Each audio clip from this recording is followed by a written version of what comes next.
Our next question of integration is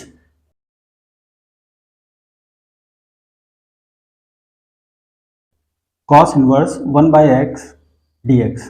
ठीक है, अब यहाँ पे हमको शो हो रहा है कि cos इनवर्स 1/x दिया हुआ है। ठीक है, we can substitute let x is equal to sec alpha. हमने सेक अल्फा को यहाँ सब्स्टिट्यूट करना चाहते हैं। ऐसा क्यों? क्योंकि 1 अपॉन सेक अल्फा आएगा, तो 1 upon sec alpha is cos alpha, फिर कॉस और कॉस इनवर्स आपस में एलिमिनेट हो जाएंगे, केवल अल्फा यहाँ पर हमारे पास बचेगा। तो let x is equal to sec alpha, then dx is equal to differentiating both side with respect to x। ठीक है, differentiation of sec theta is what? Sec theta tan theta, तो that is sec alpha tan alpha and d alpha. ठीक है, अगर x की जगह हम सेक alpha substitute करेंगे तो dx की जगह sec alpha tan alpha d alpha को सब्स्टिट्यूट करेंगे। Okay, let us do it now. cos inverse 1 by sec alpha dx is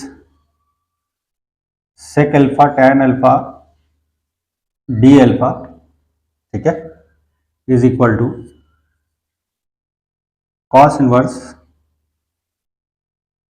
cos alpha sec alpha tan alpha d alpha। ठीक है, now they will cancel out, so what we are getting? Alpha, and second expression is sec alpha tan alpha d alpha।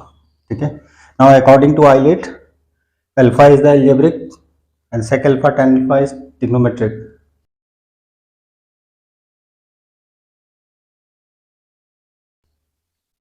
Eilert algebraic trigonometric, तो this is first function and this is second function।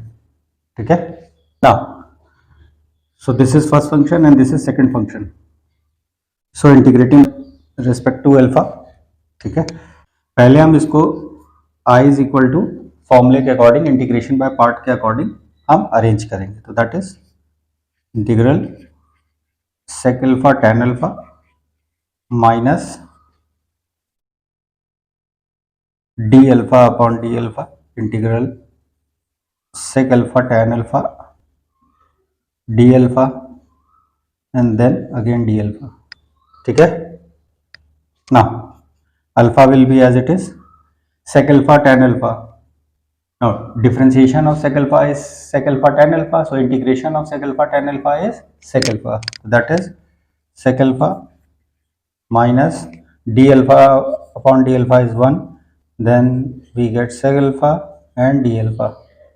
okay, what we are getting? I is equal to alpha sec alpha minus, now integration of sec alpha